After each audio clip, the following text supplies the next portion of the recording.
হাজারো ব্যথা বেদনার পরে ফিরে আসনি তুমি আপন ঘরে।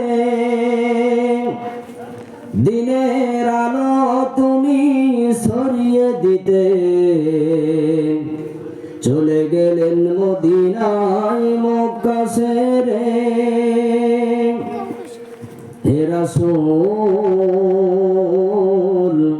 তোমাকে ভুলি আমি কেমন করে। হে রাসূল তোমাকে ভুলি আমি কেমন করে। রাসূলকে ভোলা যাবে না? কথা বলেন বাবা, রাসূলকে ভোলার উপায় আছে? রাসূলকে কোনো ব্যক্তি যদি ভুলে যায় দুনিয়া এবং আখিরাত ধ্বংস। কথা বলেন ঠিক কিনা? খেয়ে না খেয়ে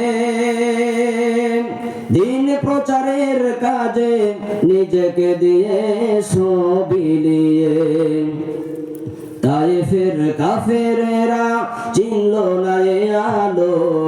দুষ্টু ছেলেদের পিছু দিল লেলিয়ে।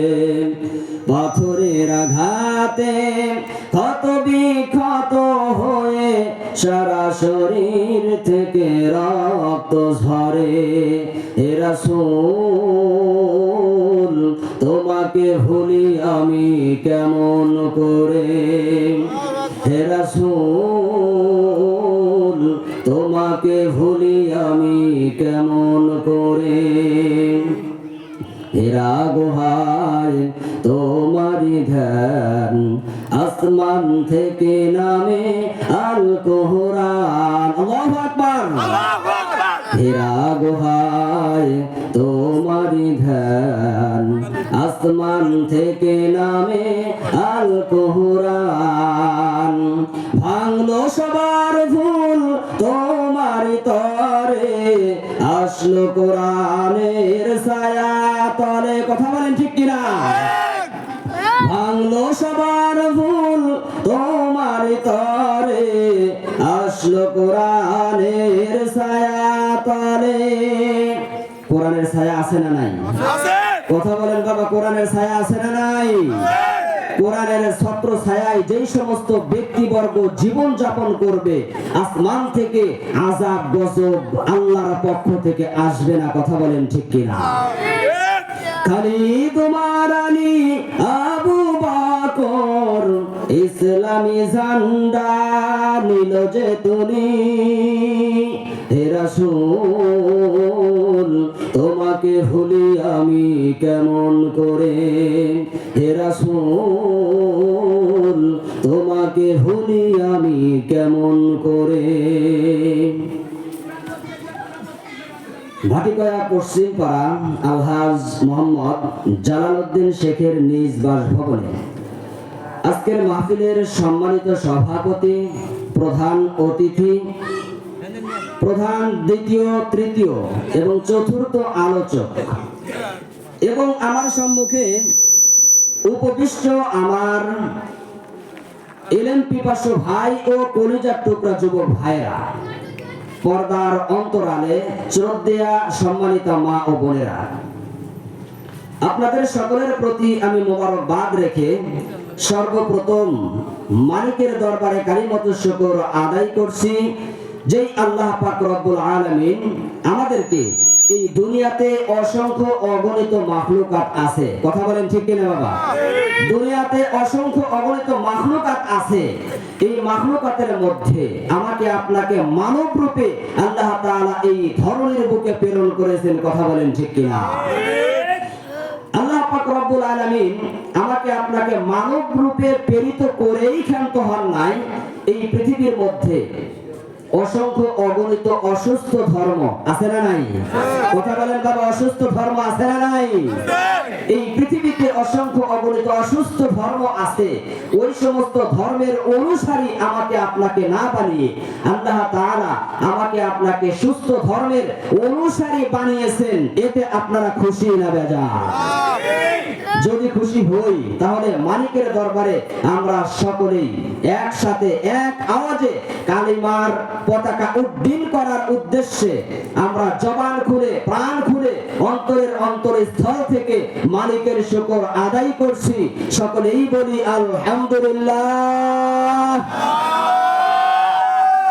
এতগুলো মানুষ যেভাবে শুকর আদায় করলেন, আশপাশে তো মা বোন আছে না নাই?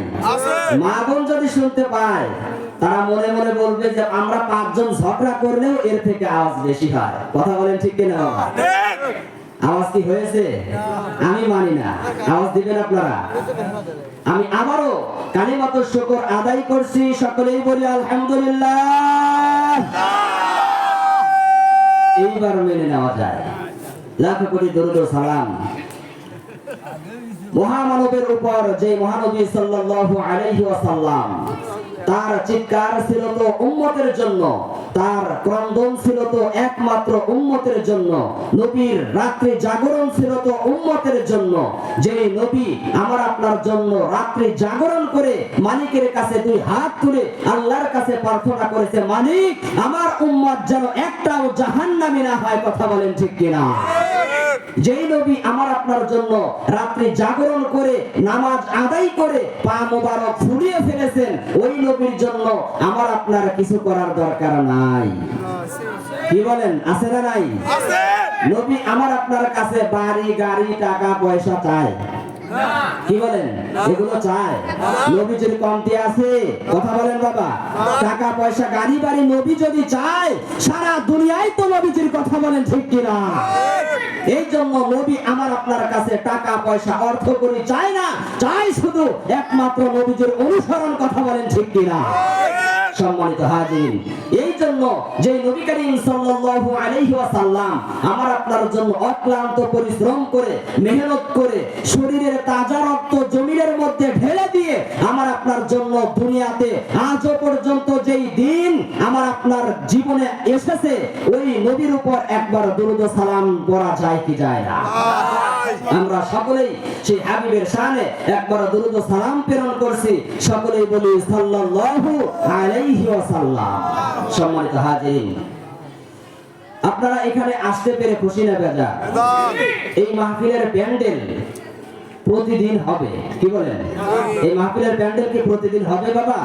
প্রতিদিন হবে না, বছরে একবার। এবার হয়েছে, সামনের বছর আল্লাহ এই পরিবেশ করে দিতে নাও পারে। কথা বলেন ঠিক কিনা? আজকে অনেক মানুষ থাকবে আমার আপনার মতো যুবক, আমার আপনার মতো বৃদ্ধ, ঘরের মধ্যে লেপের মধ্যে শুয়ে থাকবে, মাহফিলের আওয়াজ তাদের কানে যাবে, কিন্তু এই মাহফিলের প্যান্ডেলে আসার মতো সৌভাগ্য তাদের হবে না। কথা বলেন ঠিক কিনা? সম্মানিত হাজিরিন, এই সমস্ত ওই সমস্ত মানুষদের থেকে আল্লাহ তাআলা আমাকে আপনাকে মাহফিলের প্যান্ডেলে জানিসুর রহমান জান্নাতের বাগানে আসার মতো তৌফিক দান করেছেন। এই জন্য আমরা আরো একবার মালিকের দরবারে শুকর আদায় হচ্ছে। সকলেই বলি আলহামদুলিল্লাহ। সম্মানিত হাজিরিন, নবী করিম সাল্লাল্লাহু আলাইহি ওয়াসাল্লামের অসংখ্য অগণিত হাদিস আছে না নাই বাবা? অসংখ্য অগণিত হাদিস আছে। এই হাদিসের মধ্যে হতে একটি হাদিস হলো নবী করিম সাল্লাল্লাহু আলাইহি ওয়াসাল্লাম বলতেছেন, মান আহাব্বা সুন্নতি ফাকাদ আহাব্বানি ওয়া মান আহাব্বানি কানা মাই ফিল জান্নাহ। বলুন সুবহানাল্লাহ। আল্লাহ নবী বলতেছেন, এই আমার উম্মতেরা, তোমরা কে কোথায় আসো? আমার কথাগুলো ভালো করে একটু শুনে নাও, একটু বুঝে নাও। মান আহাব্বা সুন্নতি, যেই ব্যক্তি আমি নবীর সুন্নাতকে মুহাব্বত করবে, ভালোবাসবে, ফাকাদ আহাব্বানি, সেই ব্যক্তি যেন আমি নবীজিকেই মুহাব্বত করলো। বলুন সুবহানাল্লাহ। যেই ব্যক্তি আমি নবীকে মুহাব্বত করলো, ওমান আহাব্বানি, যেই ব্যক্তি আমি নবীকে মুহাব্বত করলো, কানা মাই ফিল জান্নাহ। সুবহানাল্লাহ। কানা মাই ফিল জান্নাহ, সেই ব্যক্তি আমি নবীর সাথে চিরস্থায়ীভাবে জান্নাতের মধ্যে বসবাস করবে। বলুন সুবহানাল্লাহ। ভাইরা রে আমার, বন্ধুগণ আমার, বাবাজিরাম, আল্লাহ নবী সাল্লাল্লাহু আলাইহি ওয়াসাল্লাম হাদিসের মধ্যে বলে দিয়েছেন, মান আহাব্বা সুন্নতি ফাকাদ আহাব্বানি ওয়া মান আহাব্বানি কানা মাই ফিল জান্নাহ। এই পৃথিবীর মধ্যে কিছু মানুষ থাকবে রে বাবা, মানুষগুলো আমি নবীর অনুসরণ করবে, অনুকরণ করবে, যেই মানুষগুলো আমি নবীজিকে মহব্বত করবে, আমার সুন্নতের মহব্বত করবে, এমন মানুষ সমাজের মধ্যে বাবা আছে না নাই? অসংখ্য অগণিত মানুষ আছে বাবা, যেই মানুষগুলো নবী করিম সাল্লাল্লাহু আলাইহি ওয়াসাল্লামের সুন্নতকে মহব্বত করে, ভালোবাসে, ওই মানুষগুলো কাল হাশরের ময়দানে নবী করিম সাল্লাল্লাহু আলাইহি ওয়াসাল্লামের সাথে জান্নাতের মধ্যে প্রবেশ করবেন। বলুন সুবহানাল্লাহ। ও বন্ধুগণ, আমার ভাইরা, সমাজের মধ্যে এমন কিছু মানুষ থাকবে রে বাবা,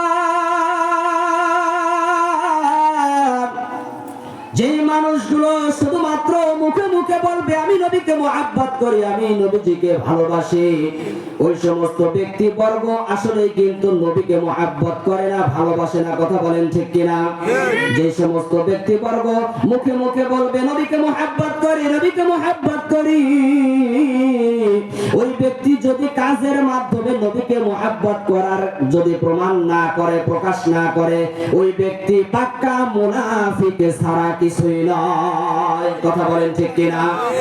এই জন্য আমার বন্ধুগণ, আমার বাবাজিরা, এই বাংলার জমিনের মধ্যে এমন কিছু মানুষ থাকবে রে বাবা, যেই মানুষগুলো নবীজিকে মহব্বত করবে, শুধুমাত্র জবানে জবানে, কাজের মাধ্যমে প্রকাশ করবে না। এমন ব্যক্তি বাংলার জমিনে বাবা আছে না নাই? অসংখ্য অগণিত ব্যক্তি আছেন, যেই ব্যক্তিগুলো শুধুমাত্র নবীজিকে মহব্বত করে, ভালোবাসে, জবানে বলবে কিন্তু কাজের মাধ্যমে প্রকাশ করবে না। মসজিদের উঁচু মিনার থেকে যখন আযান দেওয়া হবে, আল্লাহু আকবার, আল্লাহু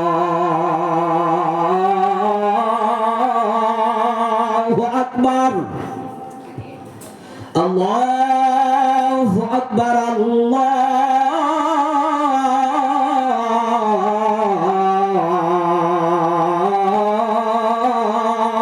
আকবার, মসজিদের উঁচু মিনার থেকে এইভাবে আযান দেওয়া হয়। কিন্তু কিছু মানুষ দেখবেন মসজিদের সম্মুখে যখন চলে আসে, ওই মানুষগুলো অতি দ্রুত মসজিদকে অতিক্রম করে যায়, যাতে করে মসজিদের কোনো মানুষ আমার দিকে নজর না করে, আমাকে যাতে না ডাকতে পারে, আর যাতে আমাকে মসজিদে গিয়ে নামাজ আদায় করতে না হয়। কথা বলেন ঠিক কিনা? এই জন্য আমার বাবাজিরা, এমন মহব্বত নবীজিকে যদি করা হয়, কাল হাশরের ময়দানে কঠিন মুহূর্তের মধ্যে নবীজির নেক দৃষ্টি কিন্তু আমার আপনার দিকে পড়বে না। কথা বলেন ঠিক কিনা বাবা? কাল হাশরের ময়দানে কঠিন ভয়াবহতার সময় যদি নবীজির নেক দৃষ্টি আমার আপনার মতো উম্মতের উপর যদি না পড়ে, তাহলে আমার আপনার জন্য জাহান্নাম ছাড়া কোনো উপায় নাই। কথা বলেন ঠিক কিনা বাবা? এই জন্য আমাকে আপনাকে নবীকে মহব্বত করতে হবে সব কিছুর ঊর্ধ্বে গিয়ে। কথা বলেন না কেন বাবা? সব কিছুর চাইতে যতক্ষণ পর্যন্ত আমি নবীজিকে মহব্বত করতে না পারবো, ততক্ষণ পর্যন্ত আমি ঈমানদার হতে পারি নাই।